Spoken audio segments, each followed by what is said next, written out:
going to need that. So as has been said, I think we say this and sort of on the monitors, yes, that the title of my talk today is What is Spirituality? When I saw this on the list of topics that we get from CSL's home office, I was like, oh, yay! I want that one. I hope nobody else took it. And nobody had, but now I know why. In my excitement, I didn't take into consideration the width, the breadth, the depth of this topic.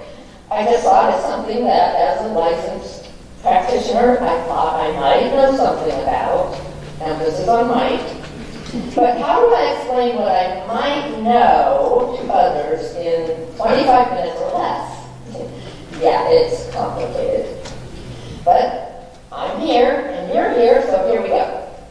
Here's how I broke it down for myself as I was researching it to try to get us some answers. What is it? Why do we want it? How do we get it?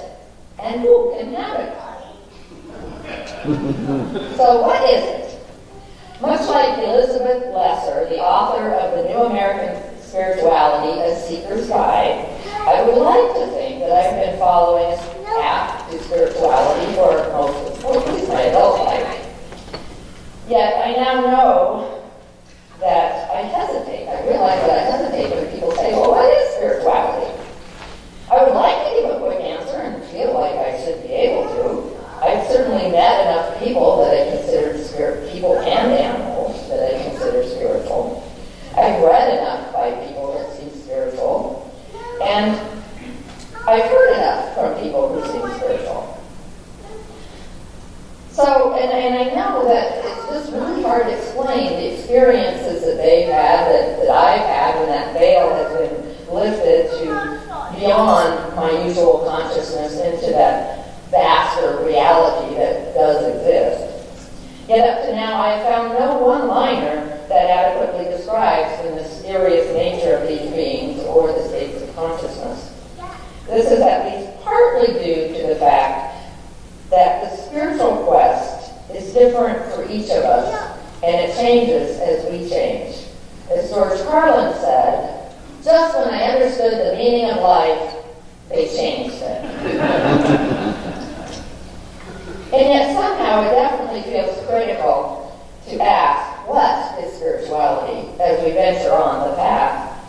The word is laden with contradictory meanings and confusing traditions that so many confusing traditions that many forego the journey in life that can really lead to happiness and fulfillment. For some, the word spirituality is connected to their mistrust of religion.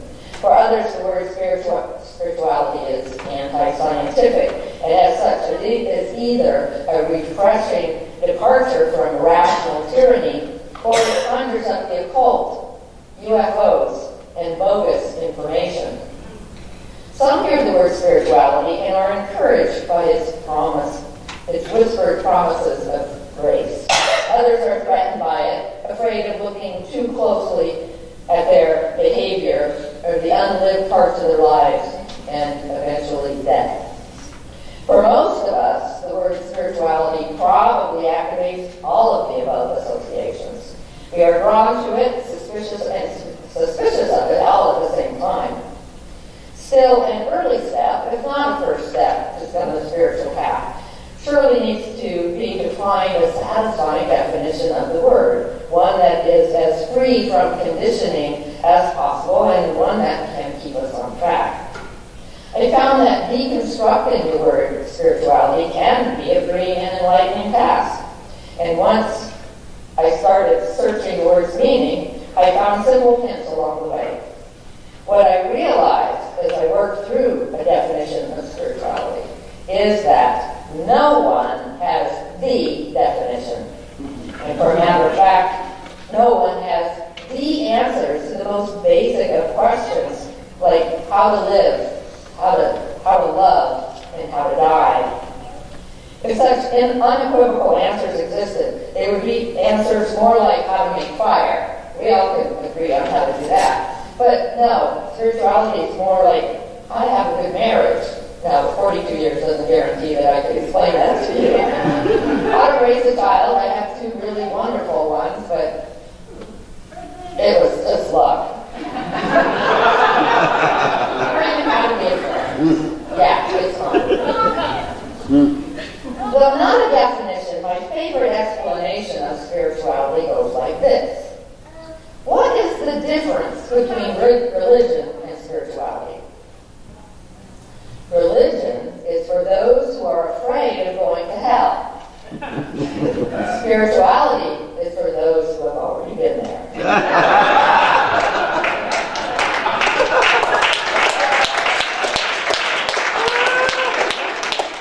The noted Swiss psychiatrist Carl Jung went so far as to say that one of the main functions of formalized religion is to protect people against a direct experience of God.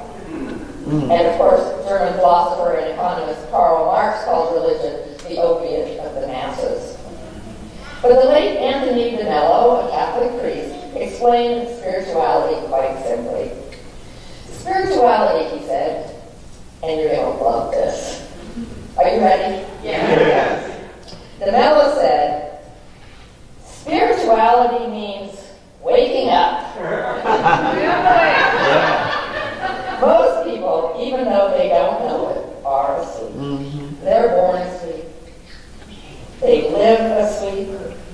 They marry in their sleep. Mm-hmm. They breed children in their sleep. Mm-hmm. And they die in their sleep without ever waking up.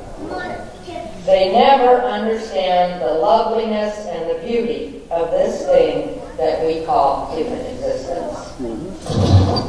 It is said that some people come to science of mind, described as a philosophy and a way of life, not a religion, by one of two ways: inspiration or desperation. I suspect for the majority of us, it's desperation. Even our beloved practitioner emeritus, Alison Berry, talked 2 weeks ago about having been raised in this philosophy, then leaving it, but then realizing her life was in shambles, came back. Was she, or any of us here, looking to be told what to do, how to do it, seeking a certain set of beliefs and actions that will save us from who knows what? In other words, are we, those of us here, looking for religion? No, not likely. And if you are, you may be in the wrong place. I think we're all here because we're looking for spirituality. Are you with me? Yes. Whether we think we're looking for worldly success, inner peace, or supreme enlightenment, we have been called here to this philosophy, to this way of life, because we intuitively know that no knowledge can propel us to achieve our goals and provide us an effective plan for living, as does spiritual knowledge or wisdom. It is this knowledge, this wisdom, that religions point to. Much like a menu lets you know what will be served, or the map tells you where you're going. But what we all know is that the menu is not the meal, and the map is only a stand-in for the place. And just as the menu cannot accurately express the experience of the food, neither can talking about spirituality really express what it is. That would be like trying to describe colors to a blind person or music to a deaf one. To get it, to really understand it, you have to experience it yourself. Why would we want it? Why would we want to do that? Because we want, as Danelle described it, to understand the loveliness and the beauty of this thing that we call human existence. Right? According to Sharon Janis, the author of Spirituality for Dummies, here are some other things to remember about spirituality. No financial or societal stature can help us get ahead in this life as much as spiritual wisdom. Duh, right? No amount of our effort bears as much fruit as understanding and flowing with the spiritual laws of the universe. None of the powerful people we know can connect us like the power of knowing our own selves. No friend can love and guide us as much as that truly best friend who exists behind all friends, behind all enemies, and in our very own souls. Spirituality is that one thing that enables us to let go of ego. You remember what ego stands for, right? Edging God out. So spirituality is that thing that helps us to embrace our notion of God rather than edging it out.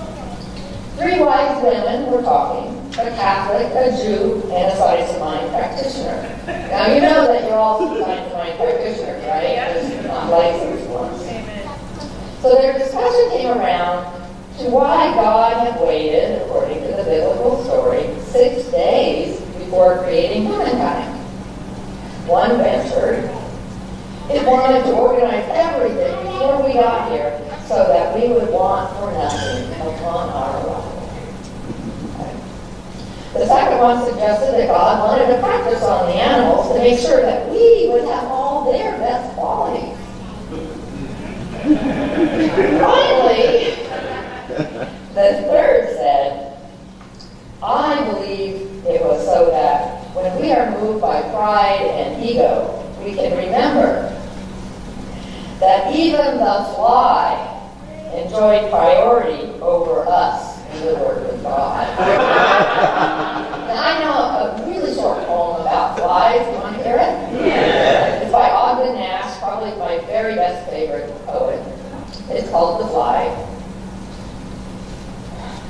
The Lord in His wisdom made the fly, and then forgot to tell us why. So spirituality is not about financial or social status. It is that thing that gives us peace and acceptance. A powerful samurai warrior went to the local wise man and demanded, "You must teach me the difference between heaven and hell right now before I go into battle." The wise man, taken aback by the samurai's abrupt demand, waved him away, saying, "I don't have time to waste on the likes of you." The great samurai became enraged to be treated with so little respect. As he unsheathed his sword, he bellowed, "Don't you realize I could kill you with one swipe of my sword?" "Ah," the wise man said, "now you know that. And don't you realize I could let you?" Struck by the great authority in the wise man's peace and acceptance, the samurai immediately sheathed his sword, began apologizing, bowing, and pledging a life of humility. "Ah," the wise man said, "now you know that."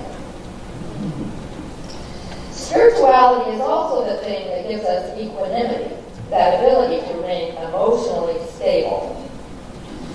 A young unmarried woman in a small village became pregnant, and when her parents asked her who the father was, afraid of getting her equally young lover in trouble, she told them it was the monk at the local temple. Armed with this information, the parents stormed to the temple, pounded on the door. When the monk answered, they informed him of the situation and let him know how angry they were. "Is that so?" the monk calmly replied. Some months later, the young woman's parents took the baby to the temple, told the monk that since he was the father, it should be his responsibility to raise the child, and besides, they couldn't afford another mouth to feed. "Is that so?" the monk calmly replied, gently taking the baby in his arms. Some weeks later, the young mother, missing her baby and feeling guilty, confessed to her parents. Chagrined, they went back to the temple to tell the truth and get the baby back. "Is that so?" the monk said calmly, and handed the baby back to his family. So, how do we get that? The late Wayne Dyer was a huge proponent of meditation. He said, "The practice of meditation takes us on a fabulous journey into the gap between our thoughts, where all the advantages of a more peaceful, stress-free, healthy, and fatigue-free life are available, but which are simply side benefits. The paramount reason for daily meditation is to get into the gap of our thoughts and make conscious contact with the creative energy of life itself. According to Dyer, we all have the potential to be an instrument of the highest good for all and to be a literal miracle worker in our own lives. No person, no government, no religion can legitimately claim to do this for us. In fact, Dyer said, when you master getting into the gap and staying there for prolonged segments of meditation and experience what you bring back to the material world, you will know your answer to the question, why meditate? Or, in our case today, seek spirituality. Although I have sat zazen, the Buddhist practice of sitting on the floor, legs crossed, hands in lotus position, staring at the wall with half-closed eyes for at least an hour, I found I'm not very good at it. Call it monkey mind or beginner's mind. But I have found that I need another focus other than my breath. So while I acknowledge that common understanding of meditation works for many, I like to believe that in his wisdom, Dyer would not have had any argument with the following. A favorite practice of mine is listening to quiet music and imagining myself in whatever place the music suggests to me.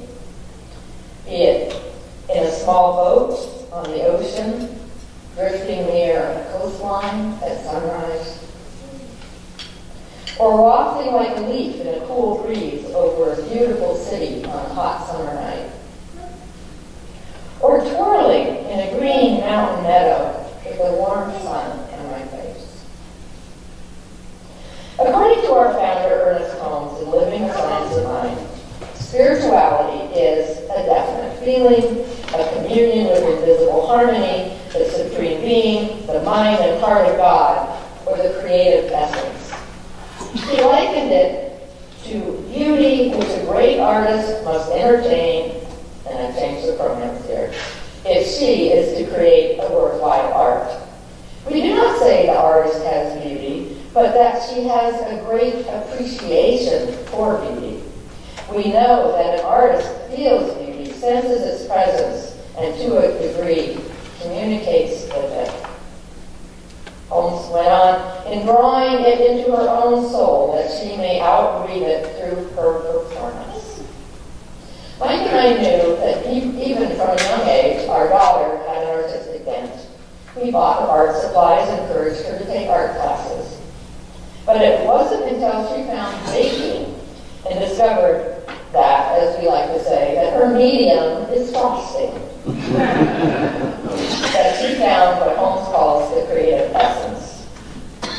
With her skills, she could be a pro, but no, she uses baking to relax, whether it's forming cookies, each the same as the last and the next, or decorating a wedding cake. I can tell you, this girl, while she's actually a young woman now, is in communion with invisible harmony and outbreathes it in her creations.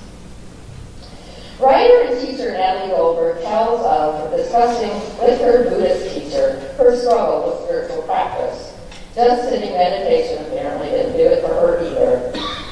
He encouraged her to broaden her perspective and come to an understanding that he already knew for her, that writing, something that she loved to do on a daily basis, was her spiritual practice, probably still is, she's still alive.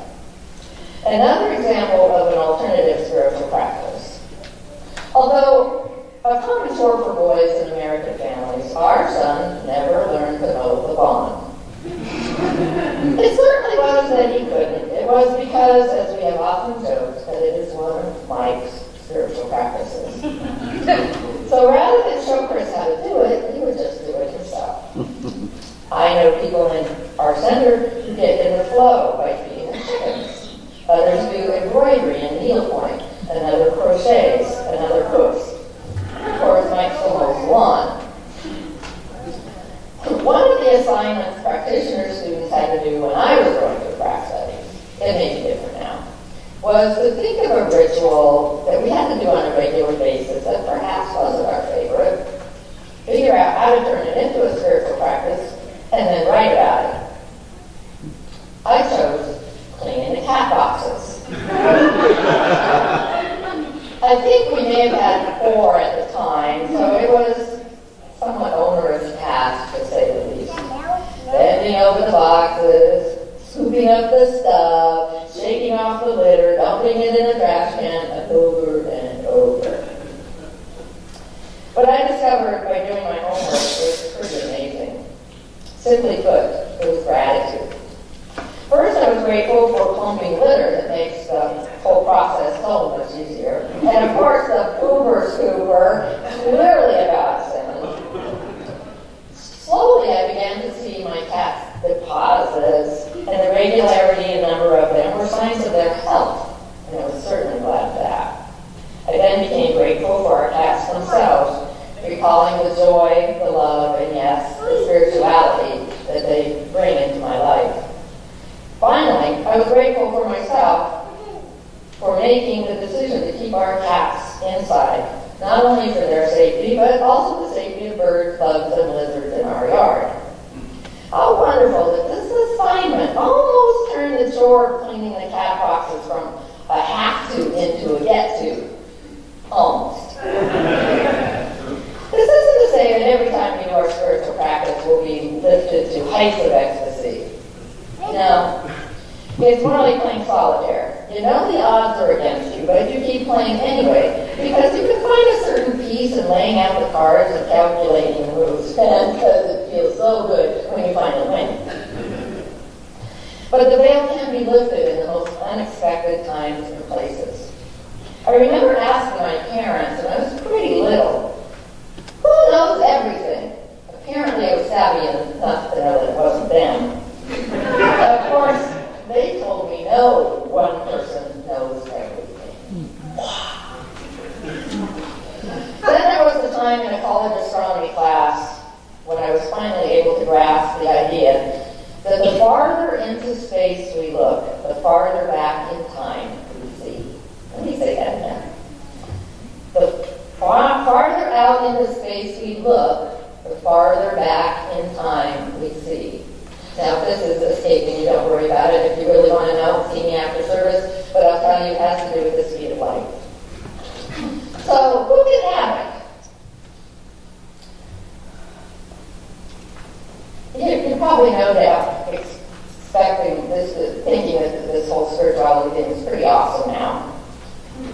So, who can have it? Of course, the simple answer is everyone. After that, like most things about spirituality, it's complicated. I don't know if you've caught it, but I mentioned that I met people and animals who seem to me to be spiritual beings. Yes, I think spirituality is one of the good qualities that God gave to the animals to make sure it would work for us, including flies. And I think as we continue, you'll realize that if you spend any time with animals, they don't have any issues with spirituality that we more highly evolved humans have in consciously attaining it. Let's look at the challenges we may have. Probably the most important thing to know about spirituality, and even Holmes says this, is that it's elusive. We may think on one day that we've totally got it. That feeling, that communion with the Supreme Being, the mind and heart of God, the creative essence. But the next day, not so much. Yes, Lisa still occasionally does overtake cookies. So perhaps spirituality is more apt to come to those who make constant, consistent attempts to feel the presence of God in everyone and everything. Words really can't express the feeling, but we know it when we feel it. It's as Holmes said, being in the flow, or Dyer said, getting in the gap, or as musicians say, finding the groove. Okay, Al is not again. Holmes says spirituality can't be taught, but it can be practiced, felt, and embodied.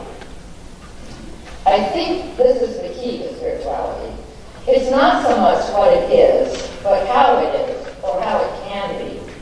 Perhaps it's not as important to have or even understand the definition of spirituality as it is to be able to find our own way or ways to get into the flow, the gap, or the groove. I would like you to know this. There is no right way to spirituality. There is only your way. And there's no right way to get into the flow. Only your way. If what you're doing works for you, by all means, keep doing it. But remember, whether George Carlin thought so or not, change is good too, and may even be necessary to deepen your spirituality. Ultimately, I don't think what we do physically has much to do with spirituality. It's more about maintaining the feeling that there is something more, something beyond us.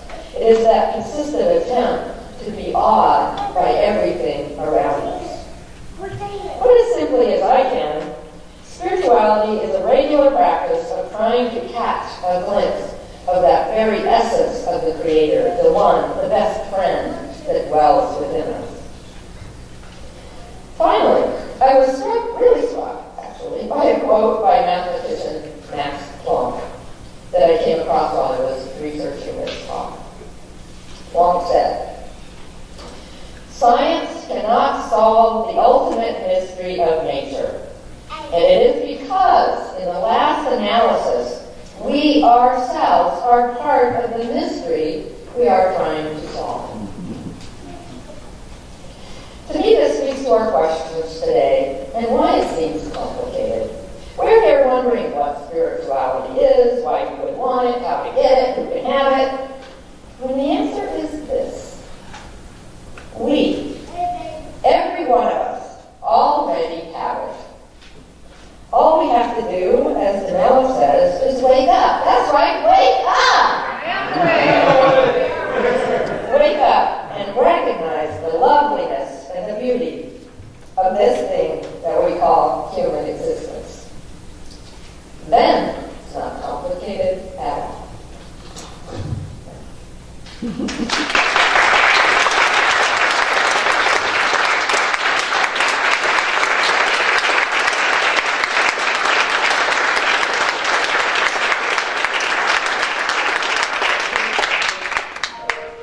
Now, turn within and find that flow, that gap, that groove.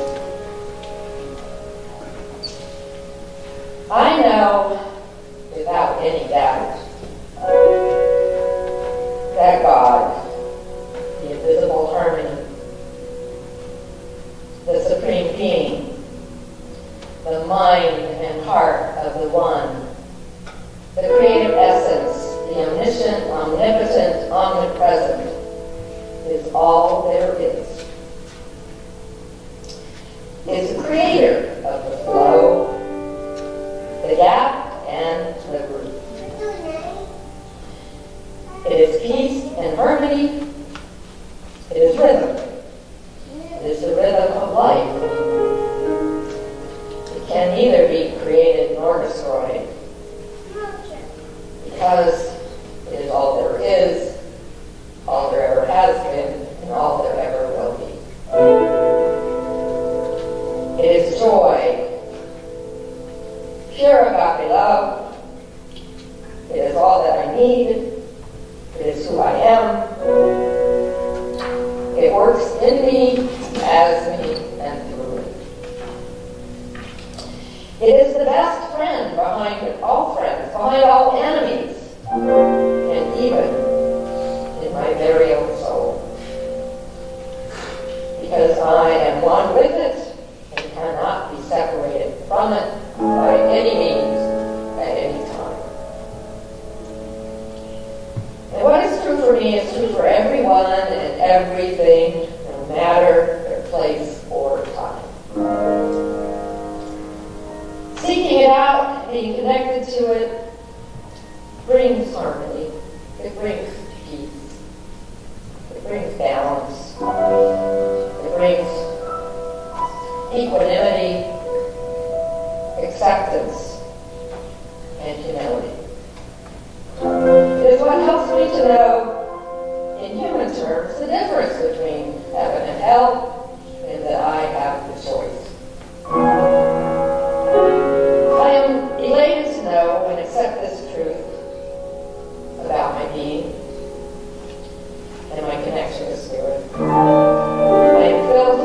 overflowing with gratitude for knowing this truth for me and my fellow travelers on this path of life, that by its very nature is connected to the one power, the source of all. And so it can't help but be spiritual. I love this gift of spirituality, and I embrace it with all that I have and all that I know. I release my word into the universal law, knowing absolutely that it is already done. And I invite you to join me in anchoring it in the consciousness of the one mind by saying,